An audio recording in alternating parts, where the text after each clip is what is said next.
Hello family, welcome to my channel. আমি সুপ্রিয়া। তো কেমন আছো তোমরা সবাই? আশা করছি তোমরা সবাই ভালো আছো। সবাইকে জানাই শুভ সকাল। তোমরা ভাবছো তো আমি কোথায় যাচ্ছি? এই যে নদী, নৌকা, লঞ্চ সবকিছু দেখে তো আমি যাচ্ছি আজকে মায়াপুরে। তো মায়াপুর ঘুরতে যাচ্ছি একটু ইসকন মঠে। আর তোমাদেরকেও একটু শেয়ার করছি। দেখো যেতে যেতে মানে এত ভিড় হয়েছে না, মানে কি বলতো, এখন তো শীতকাল। আর শীতকালে সবাই একটু ঘুরতে যায়। আর কম বেশি স্কুল ছুটি থাকলে তো আরো বেশি। তো আমরাও সেই ভিড়ের মধ্যে গুটি গুটি পায়ে চলে গেছিলাম মায়াপুর ঘুরতে। বন্ধুরা, আমরা কিন্তু লঞ্চে যাইনি, আমরা কিন্তু যাচ্ছিলাম নৌকোতে ভটভট করতে করতে। কারণ নৌকোর তো ভাড়া কম, আর লঞ্চের ভাড়া বেশি। আমরা ভাই গরিব মানুষ, লঞ্চে চড়ার শখ তো রাখি না। আসলে যাওয়া নিয়ে কথা, যে গঙ্গা যমুনার ওপর থেকে যাব, গঙ্গা যমুনা দেখতে দেখতে যাব, এটাই হচ্ছে আসল কথা। নৌকায় গেলাম না লঞ্চে গেলাম সেটা তো বড় কথা নয়, তাই না? তো আমরা গরিব মানুষ, নৌকায় উঠে রওনা দিয়ে দিয়েছি। আর এই দেখো আমাদের পাশ থেকে একটা লঞ্চ রওনা দিয়ে দিয়েছে অলরেডি। তো আমার বরমশাই লঞ্চের ভিডিওটা করে নিয়েছে। তো লঞ্চে উঠতে পারলাম না তো কি হয়েছে, ভিডিওটা তো করতে পারি। আর বন্ধুরা, এত ভিড় হয়েছিল, এত ভিড় হয়েছিল যে লঞ্চে বা নৌকোতে জায়গা ছিল না, মানে লোক একেবারে গিজগিজ করছিল।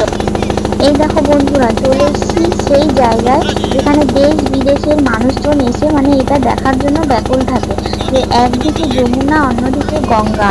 তো তোমরা কতটা বুঝতে পারছো আমি জানি না। তো দেখো পুরো স্পষ্ট বোঝা যাচ্ছে যে একদিকে গঙ্গা বয়ে যাচ্ছে আর একদিকে কালো যমুনার জল বয়ে যাচ্ছে। কেউ কারোর সঙ্গে মিশছে না। তো এটা হচ্ছে সেই যমুনা। তোমরা অনেকেই নাম শুনেছো জগাই মাধাই ঘাট। জগাই মাধাই চান করেছিল। তারপরে নিমাই যখন সন্ন্যাস নিতে যাবে বলে যমুনাতে স্নান করেছিল, সেটা কিন্তু এই যমুনা। যমুনা তুমি কি সেই যমুনা?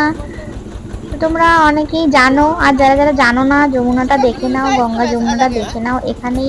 দেখো আমার বরমশাই কিন্তু অনেক কবারই মায়াপুরে এসে, কিন্তু নবদ্বীপে কখনো আসেনি। নবদ্বীপের এই যে গঙ্গা যমুনা এই নদীটাও দেখেনি। তো এই ফার্স্ট টাইম দেখলো। ও তো দেখে বলছে আমার খুবই ভালো লাগছিল নদীটা দেখে, মানে খুবই সুন্দর। আর আমরা দেখো এপারে এসে টোটো নিয়ে নিয়েছিলাম ইসকন মঠে যাওয়ার জন্য। তো ইসকন মঠের দিকে যাচ্ছি আমরা। সামনের দিকে লক্ষ্য করলে তোমরাও ইসকন মঠের চূড়াটা দেখতে পাবে। এটা আর কি যেটা নতুন তৈরি হচ্ছে, এই চূড়াটা নতুন তৈরি হচ্ছে। তো সেটার এই দেখো আমার মেয়ে, দেখো পুরো অ্যাঞ্জেল, পুরো পরি সেজে পুরো ইসকন মঠটা ঘুরে বেরিয়েছে। আর ইসকন মঠটা ঘুরে, আর তোমরা তো জানো ইসকন মঠের ভিতরে ভিডিও করতে দেয় না।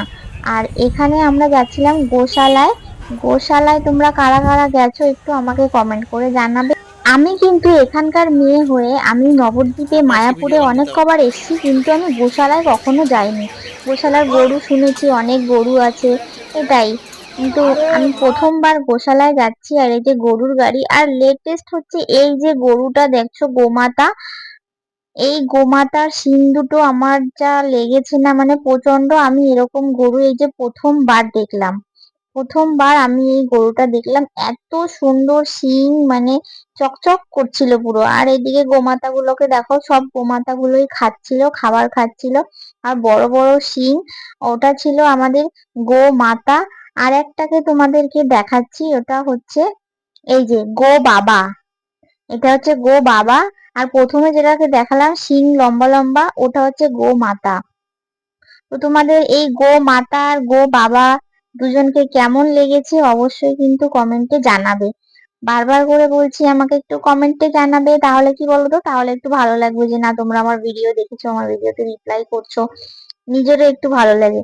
তারপরে দেখো আমরা যখন বেরিয়ে চলে আসছিলাম, এই যে ফুলের বাগান, মানে এই সাইড দিয়ে পুরো ফুল ভরা। আর শীতকালে মানে, শীতকাল মানেই কিন্তু ফুলের মানে ছড়াছড়ি, এত সুন্দর লাগছিল পুরো লাইন দিয়ে পুরো ফুলের গাছ। আর তারপরে দেখো বাড়ি আসার সময় আমার নায়িকা কি করছে। আমার নায়িকাকে দেখেছো? মনে হচ্ছে ওই ঝুলে ঝুলে আসছে। মানে ধরেছে তো ধরেছে, শক্ত করে ধরে নিয়েছে দুই হাত দিয়ে, মানে ছাড়বে না। আমার কোলে তো থাকতেই চাইছিল না, যে ওর বাবা দাঁড়িয়ে আছে করে ও দাঁড়াবে ওর বাবার সঙ্গে। তো চলো দেখতে দেখতে কিন্তু আমরা আমাদের নদীর পাড়ে চলে এসেছি। আমাদের বাড়িতে যেতে গেলেও কিন্তু একটা নদী পেরোতে হয়। এই ভিডিওটা আমি তোমাদের সঙ্গে আগেও শেয়ার করেছি। আর এই দেখো যেতে যেতে আমরা রাস্তায় কি দেখলাম, এক গুচ্ছ হনুমান, এক পাল হনুমান ছিল এখানে। আমার তো খুব ভয় লাগছিল, হনুমানে জানো তো বাচ্চাও নিয়ে নেয়, মানে কোল থেকে একটা থাপ্পড় মেরে বাচ্চা নিয়ে নেয়। আর কি বলতো, আমরা না মিষ্টির প্যাকেট নিয়ে যাচ্ছিলাম, আমরা হনুমান দেখে মিষ্টির প্যাকেট গুলোকে ব্যাগের ভিতরে